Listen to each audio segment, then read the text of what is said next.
Hey, welcome to my channel. I'm Rebecca, and today we are going to be, I am going to be answering some questions from the Unpopular Opinions Book Tag. So, Caitri from the channel Book Nerd Caitri, she actually did this book tag and she tagged me in it, so now it's my turn. I'm gonna answer these 9 questions, and then Caitri actually added a 10th question. Yeah, let's get down into it. So, Unpopular Opinions Book Tag. Number 1. A popular book or series that you didn't like. I did not like Twilight. I know that's going like way back. I did not like Twilight. Reading it was like watching a train wreck. It was like really weird and terrible, but I couldn't like look away, and I just didn't like it, especially near the end. So Twilight. Also another one that has kind of become really popular again, I think because a book was just published in the series for the first time in like ages. The Hunger Games. I know a lot of people love that one. I read it and I thought it was boring. I've never seen the movies, by the way. Never seen the movies, but I read the book and I thought it was boring. Number 2, a popular book or series that everyone else seems to hate but you love. I've thought about it, but I can't think of anything right now. I'm a little behind on my book reading. So I went like 10 years of reading very little, so I feel like I'm kind of catching up a little bit. Maybe there is something, but I can't think of anything right now. Number 3, a love triangle where the main character ended up with the person you did not want them to end up with, or an OTP you didn't like. OTP being one true pair or one true pairing. Wouldn't it make more sense to be like one true love or something? I don't know. OTL?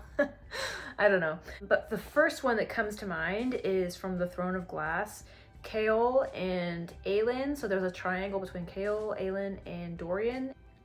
I didn't dislike Chaol or Dorian, but honestly, neither one of them could handle Aelin. And I feel like I shouldn't be spoiling anything now. I feel like it's almost common knowledge now. So forgive me if you want to skip ahead a little bit if you haven't read it and you're planning on reading it. But she does end up with Chaol for a while. And at first, I think we kind of think that that's it.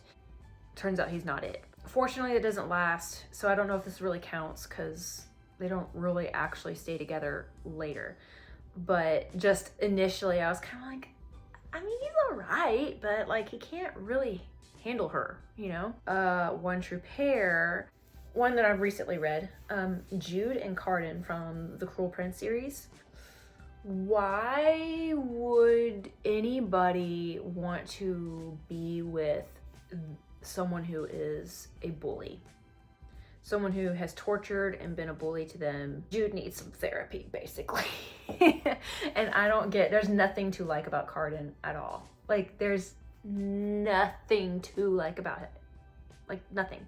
He's a bully, he's cruel, he's awful, and he's also kind of a wimp.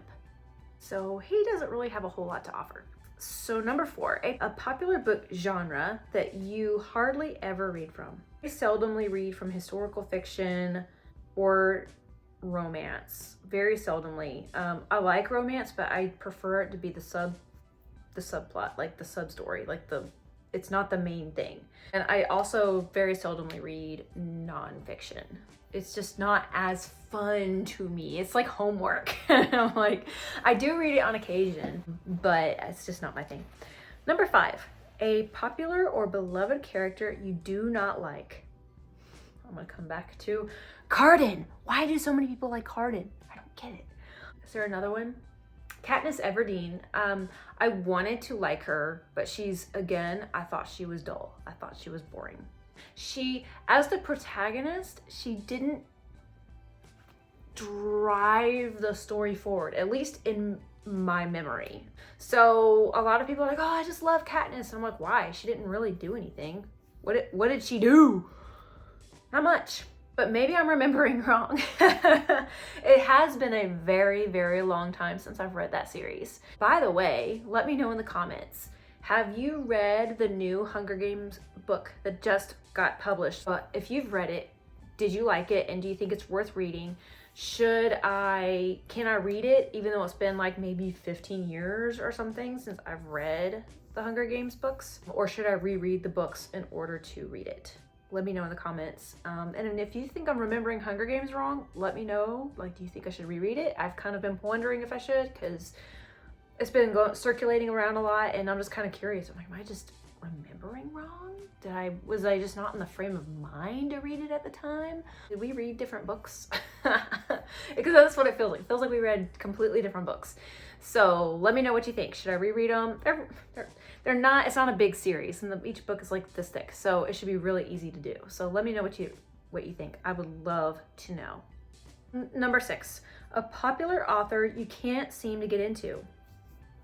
Like I said, I've been a little out of the book world for a few years. I'm kind of getting back into it, so I feel like I've missed out on a lot. So I feel like I've been kind of trying on authors a little bit.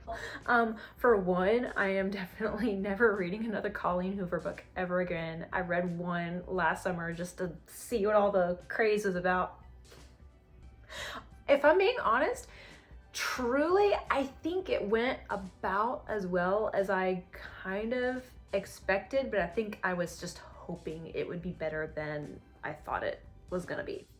It's just not my thing. And Francine Rivers was another one I tried on a couple years ago. I read, what is the name of that book? It's the one with when he marries the prostitute.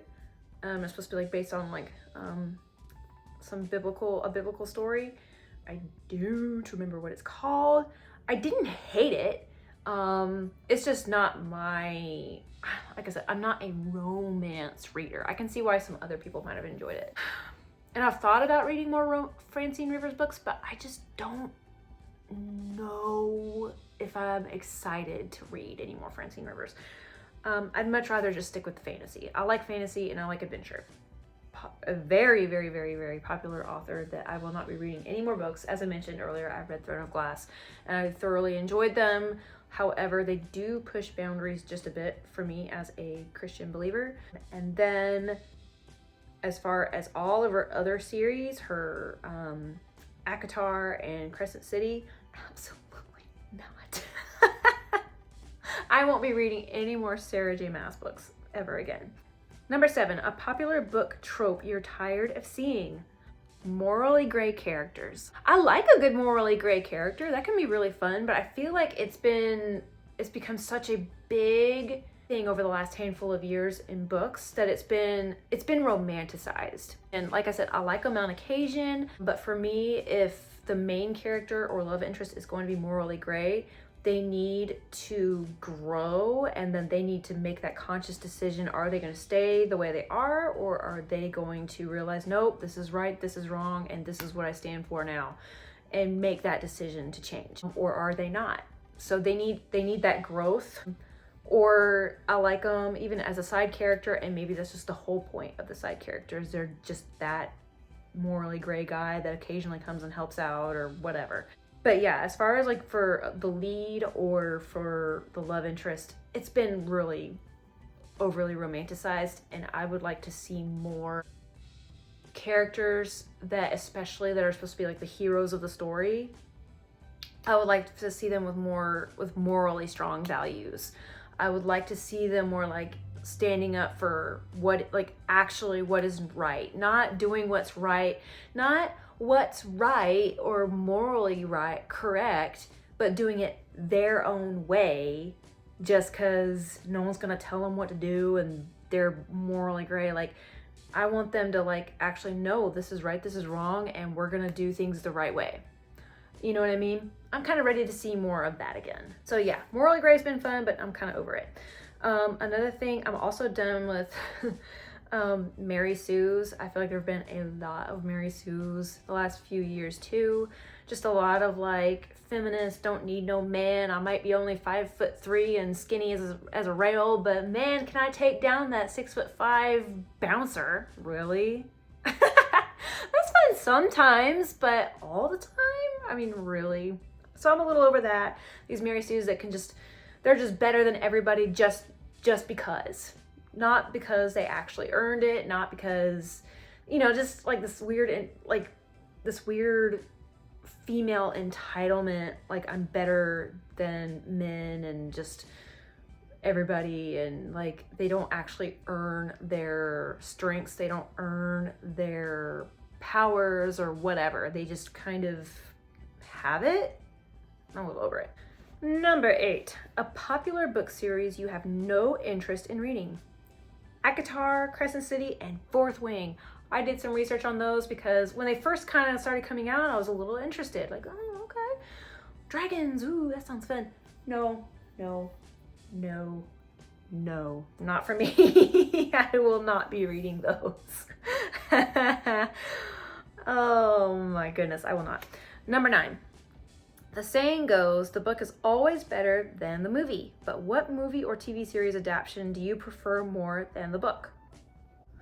I know one. Pride and Prejudice. I actually like the, I think it's 2014 version with Keira Knightley more than the book. And I also like it more than the, I don't remember if it was the 80s or the 90s that this came out, but the BBC adaptation. That one, the BBC version, was actually more accurate to the book than the Keira Knightley one. But I still prefer the Keira Knightley one because it's just a little bit more just compact, even if it's not as accurate, but it's still like well done. It's cinematically beautiful, the music is beautiful, I love the chemistry between Keira and Matthew McFadden.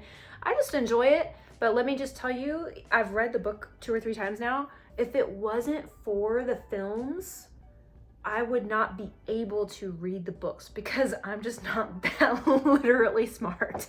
So like, if it wasn't for the films, I'm like, oh, okay, I understand why that jab or that joke, like what that means and what makes sense. Like that context, hearing their tone of voice, being able to like hear it and see it on a film helps me get it when I'm reading it. I've not read any Jane Austen books successfully without first watching the films.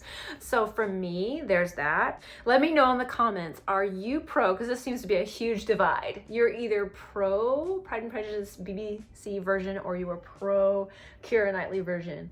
And it doesn't seem to be many people in the middle that love both. Like there is like either or. You were this or you were that. So let me know, are you team BBC or team Keira Knightley? While I haven't seen the Hunger Games movies, for some reason, I don't know why, back when they were in the movie theater, I was at the theater all the time, but for some reason I never got around to watching the Hunger Games. I don't know why. I wanted to. I'm not really sure why, but I have a feeling that all the complaints I have about the books are more than likely like fixed or addressed somehow in the movies. I'm wanting to say. I would actually be a little surprised if they are not. But then again, usually books are better than the movies, but let me know in the comments which one you think is better, the movies or the books. Man, apparently we're all about Hunger Games this video. This is the bonus question, number 10, that Caitri added.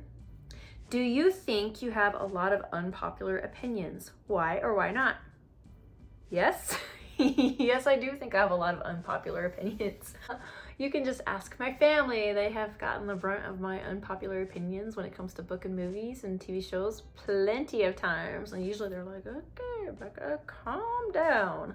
I don't think it's so much that my opinion is different. It's, I think, how passionate I get about it. And they're like, geez, Becca.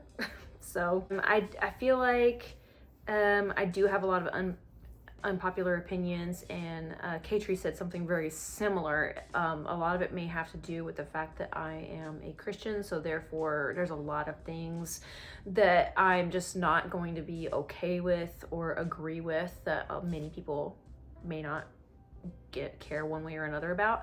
But also, I just think I